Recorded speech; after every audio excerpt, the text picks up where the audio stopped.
Hello and welcome to Positive Talk. Today on the program, we are coming to you live from the HICC, where we have a students and young people's conference. They are looking at sexual and reproductive health rights. And you know, on Positive Talk, that's our passion, where we are running under the theme, Umbimbindo Gakwete, saying to young people, it's important to hear the views, the advice that's coming to our elders.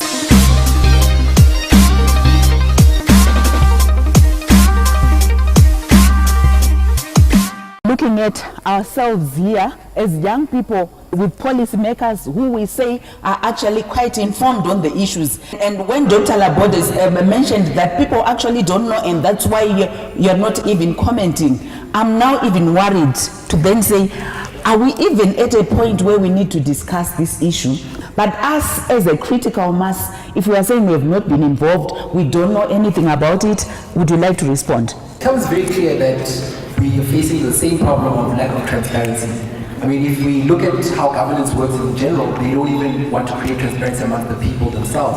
So when policymakers and grassroots implementers cannot agree on what must happen moving forward, how do we expect to engage with the international community and agree on something to move forward? So that becomes the clear issue, that until we start communicating amongst ourselves, that's when we can start making progress.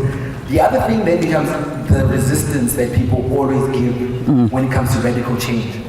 You know, in order to achieve radical change, you need a radical shift in mindset. But because everybody wants to hold on to power and they don't want to open up new avenues for youth to engage in governance, they don't want to cross-collaborate with each other, we just work in silos. Everybody's talking about SRHR, right?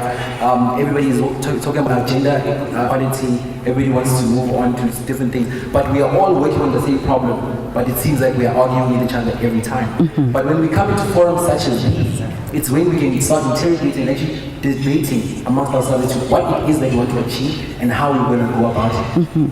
But until we actually utilize regular forums amongst community members, amongst traditional leaders, amongst mayoral committees, amongst university committees, so that we can all agree as to what is the main agenda that we need to face, we will never come to an agreement. So the SDGs will continue to be this concept that is in the air that university students write plenty of assignments about, but cannot translate it to their fellow peers at home, because these people do not engage. Nobody engages them, nobody gives them the platform or the power to feel like they can engage with them. So it just becomes prescriptive type of governance.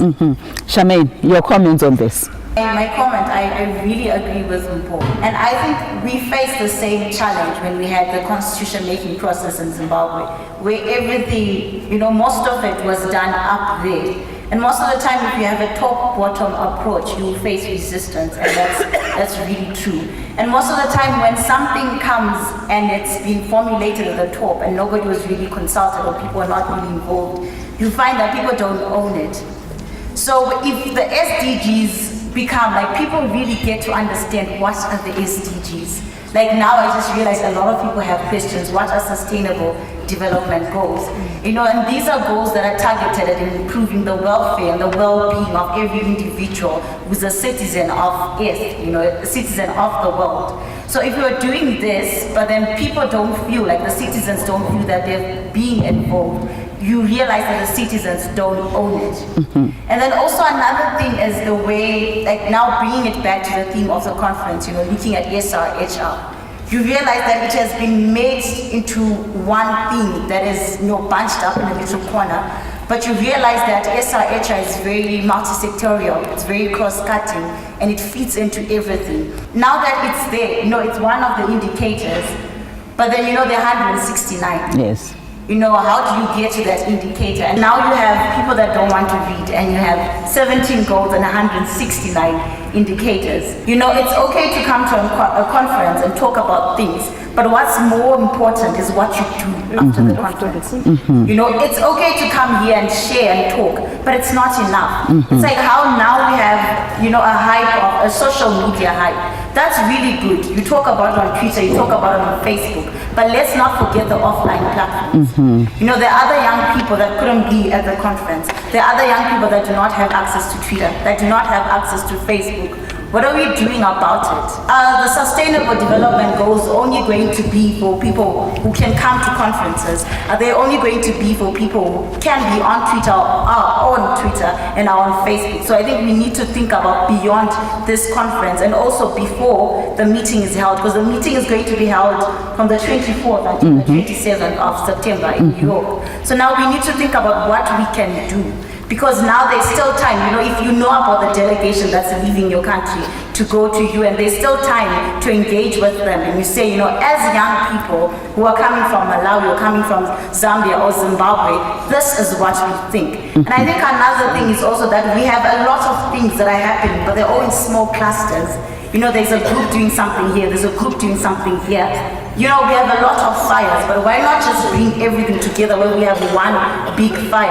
I believe there is power in collaboration and solidarity. So if we have one voice and we say, this is the voice of the African youth, or this is the voice of the Malawian youth, or the voice of the Zimbabwean youth, and this is what we want to see, this is what we're willing to do, I think we'll see more change than having different groups doing exactly the same thing but not making impact. The point that Charmaine is stressing is we need to do something.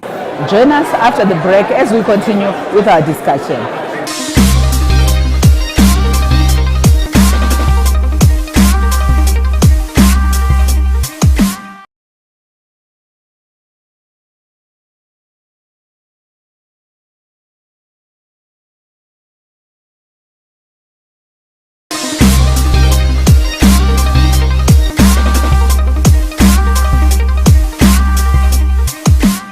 Welcome back as we continue with our discussion on the program, where today our focus is on SDGs, the Sustainable Development Goals. Putting on to what Charmaine was saying, if you remember when we started this conference, there were issues where we were being told there is something we can do, we need to come up with a position. We also had even ICASA is coming, but now we are hearing there is this meeting at the end of September. There is something that we can do, and it's important we are gathered here today. There is a recommendation that we need to have, there is a position that we need to make. There is a hand at the back. I would like to touch on the issue that Mrs. Chigandu highlighted, the issue of us young people who are in universities and higher tertiary institutions to go back and be able to interpret the SDGs in a way that our community understands. I would like to suggest that maybe we can print flyers, because sometimes, English is overemphasized. Yes, we have a high literacy rate here in Zimbabwe, but I feel like sometimes people need to understand something in their own language. If we can print flyers in Shona, in Ndebele, in Tonga, all those languages, and people are able to read in their own languages, and it communicates better with them, because this is their language that they grew up with, that they learned from a very young age. So maybe if we can print flyers as the youth, take it upon yourselves to maybe educate our communities, not in English, not that English is a bad language, but in our native languages, so that even the elders understand what we are talking about. And that means more involvement even from our elder people. And when we have involvement from the elderly to the youngest, it makes the sustainable development goals sustainable. Thank you. So what are the issues? Because already we are saying there's still an opportunity. There is something that we can do for us as young people, sexual and reproductive health rights issues. What are the issues that are quite pertinent that we feel this is a gap that needs to be addressed? Okay, thank you very much. I think I would want us to put all of this in proper perspective and understand that the Sustainable Development Goals are global development targets and agenda. They are not national, they are global. And so beyond when they are passed in September, now countries have to pick the goals and decide how do these apply to our specific context, and how do these apply to us as young people. Now, I'm one of those people who support the idea of not having a specific goal for young people, because there's 17 of them. And also, There are 1.8 billion young people in the world, and we have a unique opportunity to mainstream young people's issues in each one of those goals. That gives us a better opportunity than having just one goal that speaks to young people, because our issues are very, very heterogeneous. They are not necessarily homogeneous, and so we need to have our issues spread across the different areas. I mean, we've been talking quite a lot around child marriage, which is critical. Levi mentioned issues around comprehensive sex ed for young people. We're looking at the demographic dividends and how we can reap the benefits of it, and how the numbers that we have as young people can be beneficial to us as young people. These are different things and have different targets that we need to begin to think around as young people. So I would say that don't worry too much that you don't know what the SDGs are. You don't have to know, to be honest. You don't. What you need to understand beyond when it's ratified is now yourselves in the groups that you find yourself in, which of the goals apply to you, and how can they be relevant to the issues that you support and to the issues that you want to protect, and find out which organizations are supporting those issues and how can you partner with them, developing your specific issues and how relevant they will be to you to work into them. Now, they cannot be specific because they are global in nature, and that is what it is. You know, you can't change it. They're global in nature, and so they have to be as vague as possible to ensure that everybody has space within it. So it is what we do with it beyond September when it's ratified that would make the goals relevant. We have MDGs for 15 years. We achieved some pretty decent targets and met some of those targets. Some we didn't. But this gives us unique opportunities as young people to begin to take that next step. Now, 5 or 10 years ago, you won't even have the opportunity to speak up as a young person in the first place. At least we have crossed that hurdle. So that opportunity that we have to now speak up and be able to access platforms, we need to begin to look at how can we use that to determine what our specific roles are within the SDGs and how we can use that to address our specific issues. I want to come to you, Lois. Now we are seeing, yes, there is a role. There is something that we can do when we're looking at SDGs. What is the role of organizations that work with young people in terms of what can they do to fulfill, to help in the implementation and fulfilling of the SDGs in the different countries that we're coming from? It's important to understand the next stage after September. September, the SDGs are going to be signed and ratified as this for the next 30 years. Yes, until 2030. This is what is going to guide the development of the world. Once that process has happened, the next negotiating point becomes how do these 17 goals get financed? It is one thing to sign and say this is what we want to focus on. For example, for Africa to say we want to end poverty. What is the strategy for Africa? That is where we must begin to hold our governments accountable. Yes, you have signed on the SDGs. Where is your plan now of operationalizing these goals? And we cannot do that as long as we remain as different subgroups of young people. The time where people would say, where is a young person to sit on a table?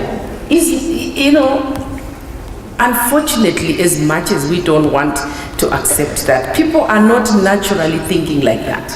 If they are in a room and they are debating an issue for young people, a few years ago, when I was young, people would not speak if the young person is not in the room. Because the young people at that time were so vibrant and so forceful, and you know, they would question if a decision was taken in the absence of young people. Today, people can happily have a youth meeting with no young person in the room, and decisions are taken and passed and they move on. And this is because our young people, where are they when you ask that question? And the painful answer is that our young people are not focusing on the right things. Before again you miss the bus again, because it's very possible that you can miss it again, while you are still thinking you can still form a position on SDGs. That bus has gone. The bus that is now left to jump on is to say, okay, our governments have signed this common position, which they put up to New York, which has been incorporated into the SDGs. How do we hold them accountable to deliver on this? How do we ask them the difficult questions?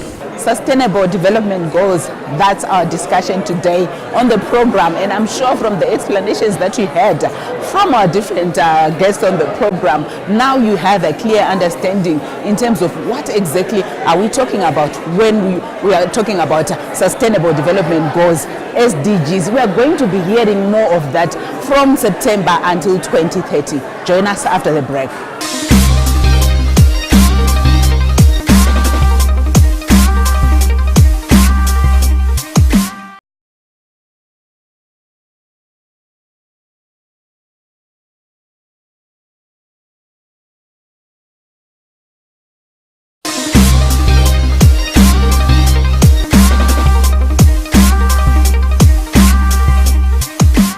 Welcome back to the third and final segment of our program today, where our focus is sustainable development goals.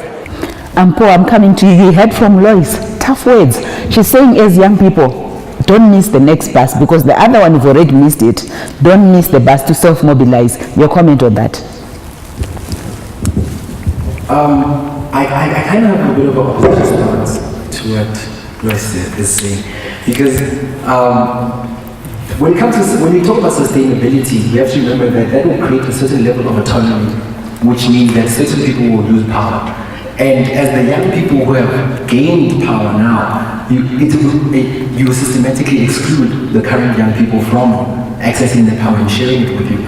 So for us to say that the young people must jump on a train that we realize is not going where we wanted to go, is then for us to call for a second revolution. And I feel that at this point,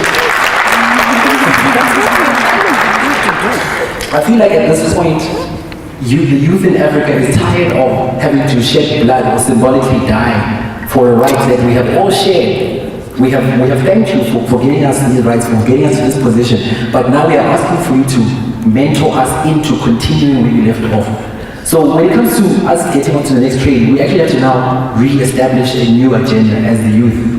And not just to mobilize on our own, but to say, what is the old guard doing? What do they have in place? What are the structures? What are the systems? But if we are continuously excluded from participating in the systems, we are continuously silenced from raising our voices and actually stating that you are overlooking the fact that youth are not involved in these services. You're overlooking the fact that we are being excluded by the service providers who are there for us. We are not being educated on how to take over governmental systems, because it's just easier to keep a government the same if the people do not know how to engage with it. So it just becomes so difficult to actually then engage with all these new goals that are being made when people feel they have to do it in silos in order to make sure that there will be a space for youth. So that's why I'm thinking to myself, we need to actually change the approach. Instead of telling young people to mobilize, the leaders need to say, young people, it's time for you to step up and be taught, instead of us being excluded to wait for your commands. Charmaine, as we try and wrap up the show, your comments on the issues in terms of the direction that young people need to take now. We don't want to continue missing the bus. Okay. I think right now as young people, we really need to come together and say we want to be part of these processes. We want to be part of the decision making once the SDGs are signed, and now it's coming to us. And the other thing also is that if we are not actually sharing our issues, and saying exactly what's happening, like now financing, for example, is going to come, and people are going to say, oh, there was a voice towards agriculture, let's put money towards agriculture, because people on the agricultural sector came out and said, this is what we're facing. So also as young people, we need now to actively come up, with documents, or come up with ways of sharing exactly what we're facing in terms of our SRHR issues. And I think also coming back to the first point that I raised, we need to be part of the key decision-making processes. We need to be part of the implementation. I think right now what we need to do, like what people are saying, people keep saying young people are the future leaders, young people are the leaders of tomorrow. But you realize that means we're going to inherit everything. the debts, you know, the bad things, the good things. And also, that means that now we need to prepare. We need to know exactly what we're going to inherit. And we need to know if we can change our inheritance, you know, to make our inheritance better. I don't want, say, 20 years later, maybe I'm the next member of parliament, and I'm still battling with the same issue that Honorable Awode is battling with, you know. We need to be past that. We need to move forward right now and say 20 years later, this is what we're addressing, and it's a different issue, or it's better than where we were 15 or 20 years before. It's very easy to complain, okay? It's very, very easy. And we've done it for so long. And when we start doing it, people stop listening because we've said the same things over and over again. So let me cite a typical example. Young people have access to platforms and opportunities today for mobilization that we didn't have 2 or 3 years ago. That makes us different, that makes us powerful. Those platforms that we have are so powerful that now heads of states are actually joining those same spaces to communicate to the people because they know that is where the people are. Let me give you a typical example again. If Facebook was a country, it would have been the 3rd biggest country in the world. Okay? The 3rd biggest country in the world. That is an amazing space, an amazing platform. So you find that heads of states have Facebook accounts, they're putting videos on YouTube, they're tweeting every day, they're spending thousands and thousands of dollars reaching people in those spaces. That is the opportunity that we have as young people to mobilize. You had to spend a lot of money to communicate to people, but now with just a few clicks, a few letters, you're reaching hundreds and thousands of people at no cost. That is a unique opportunity that you can use to mobilize, and you can use to your advantage, and you can use to get the people who need to listen to you listen. Look, I'm going to tell you, nobody is going to create that opportunity for us as young people. Nobody will do it. Now more than ever, it's not going to happen. Because you have space that they are spending money to get into your space, and you have it free of charge. Use that to your advantage and not wait, because I tell you what, you would wait for a very long time. It's not going to happen. It won't happen. Talking about this whole social mobilization thing, it should call upon us to go through a deep process of introspection. I urge every single person, including my parents, on your way to your various homes, sit down and reflect on what change means. It reminds me of a comic I usually refer to, where it's basically at the UN and the speaker is like, who wants to change the world? Everyone's hands go up. Who wants to change? No one wants to change. Everyone wants to stay the same. So I urge you to bear this in mind. We blame society, but who are we? We are society, aren't we? Let's think about social change in the broader concept. I mean, look at the UN Charter. The first 3 words say, we the people. It doesn't say we the government or we the United Nations. When we're talking about sexual reproductive health rights and human rights in general, let's bring it back to the individual level. We the people. Not, yeah, we the government will do this, or we the United Nations do this, or we will wait for someone to do something.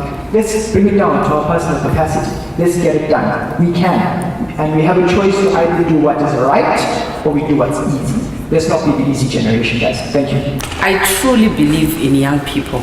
I truly believe that young people have the capacity to become a force for change. And I urge young people to read, because when you read the history of all the people who changed the world. Very few of them were old people. Most of them were young people. It was the children who started any change that happened, and then the parents stepped in.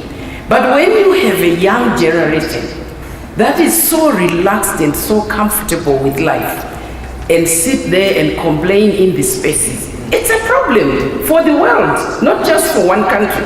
My message is really that young people united, you can change the world, and you can turn the world into what you want to inherit, as she says. Nobody's going to package it for you. You have to define it, and then you have to make it happen. Well, thank you very much. That was our discussion on the program on Positive Talk, where today we are looking at the issue of SDGs. What do young people need to do?